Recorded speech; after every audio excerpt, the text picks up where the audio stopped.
got mail.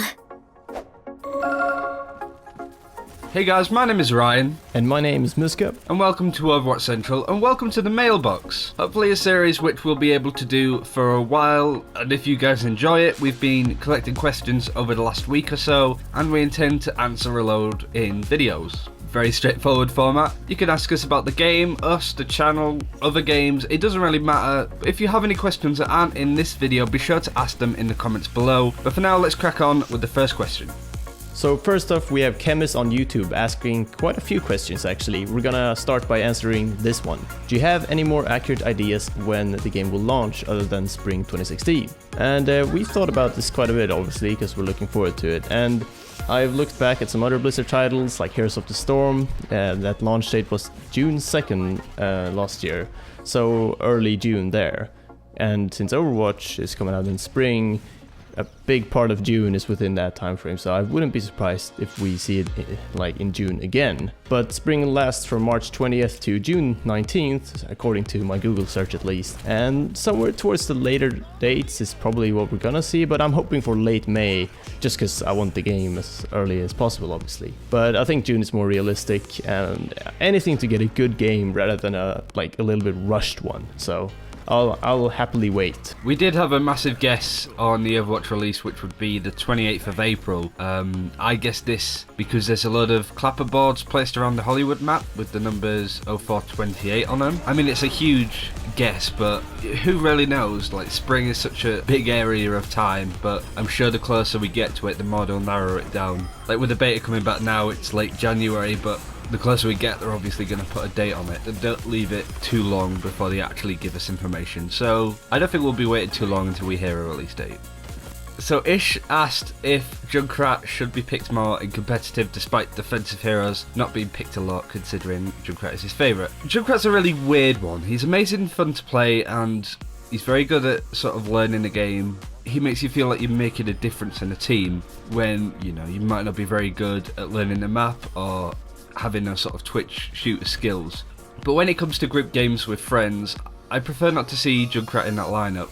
Definitely not on an offensive team. I just think overall there are better heroes to pick, but there may be some changes to Junkrat to make him more viable in the future for those competitive games. But as we've sort of gone over, competitive games aren't everything. It just means that people like Not Enigma and Hubris and whatever just aren't picking him. I'd say he's one of the best defensive heroes to pick in a team, but still doesn't really surpass McCree, Pharah, Reaper when it comes to those important games, especially playing objectively. Yeah, Junkrat has been played a couple times, but like you say, not a lot in competitive. And we've seen once by Seagull actually. He said that the explosions charges the enemy ults a bit too much, like the splash damage can generate ultimate charge for several enemy heroes, which isn't great. There are other better heroes for defense, and maybe they'll change the splash damage charge a bit, like they did with shooting a shield and charging up your ultimate that way. Then he might become a much stronger competitive hero, but like you mentioned, Ryan, he's definitely viable and fun to play in public matches, and it is very different. He can have a huge impact on the game, but he can also be replaced with other heroes quite easily. So coming back to Chemist and he's come up with a couple of questions, we're gonna go over the next one, which is, how did you get into making Overwatch videos? Very good question actually, and I saw the Overwatch reveal on the live stream for BlizzCon 2014 and have followed the game since then basically. A bit on and off over spring, but then I got very hyped again around the time of Gamescom. I watched loads of Overwatch content, like just after, sort of in the start of fall, and gameplay previews obviously, so I wanted to make my own Overwatch videos since I like editing videos, and yeah, I wanted to get back into doing YouTube videos, stuff like that. I saw Ryan tweet about Overwatch, that he was excited and all, and I contacted him because I thought that it'd be good to be two people doing it so we can work more efficiently and so on. So I contacted him on Skype and off we went pretty much.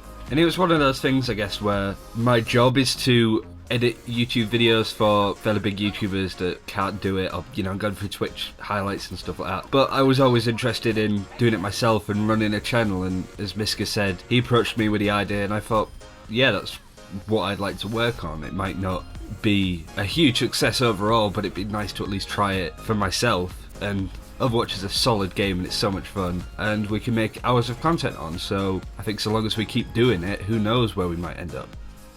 And Alvaro Camara asks, and who plays? Is Ryan always the one that plays in the gameplay? No, it tends to be a good sort of 50% mix of us. What we tend to do is we use Shadowplay, which is the NVIDIA recording thing, which uses the GPU instead of the CPU to record, so it's a lot less intensive on your system because neither of us really have great computers. But the best thing about Shadowplay is if you have, say, a really good game, press a button, it records the last 10 or 20 minutes that you've just done. If you have a really good game, you just press that and you basically got like a solid replay. So that's pretty much what we tend to do. We often get a lot of clutter in our footage as well, so sometimes we have footage that goes up that isn't particularly great, but I'd like to think that people listen to us more than watch the stuff. Like, there'll be footage for this video, for example, and it may not be the best place in the world, but it's a good example of what the game would look like at a pretty sort of casual level. But it's a good mix of us.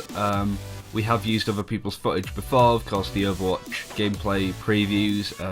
Tactical Koala lent us some footage for Diva when he played her at BlizzCon, which was very much appreciated. And overall, I think, yeah, most of it has just been us. The next question is from Deputy Bass on Twitter, asking us favorite class. And this is a pretty difficult question to answer actually, because I have a lot of heroes that I think are a lot of fun to play. I play a lot of support, a lot of tank, not so much offense actually, but I still really enjoy playing offense heroes. I would definitely say that my favorite class is tank. Overall, it's just most of the time a solid pick, and I tend to have a lot of fun playing Reinhardt. But I do pick up Devo occasionally, and that's also a ton of fun, especially with the ultimate. This is still a difficult question though, since I find heroes like Pharah and Soldier 76 to also be very enjoyable to play and very rewarding. So it's not an easy answer, and there are many heroes that I like.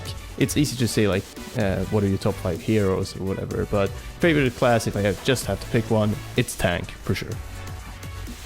For me, I'd say I'd probably put the most hours into support, so I'd say that for my answer. It's always good to get those heroes sort of well versed and under your belt, because every team needs good supports to do well. Lucian said, yeah, I make it so it's not just the typical sort of boring medic, just healing people, not really doing much. You can have defensive capabilities and offensive ones as well. Nothing beats a game where the sole reason why you've defended a point is because how well you played as a support. They're really fun. I do enjoy playing tanks a lot as well, but as I said, most hours into support, so supports must be doing something right.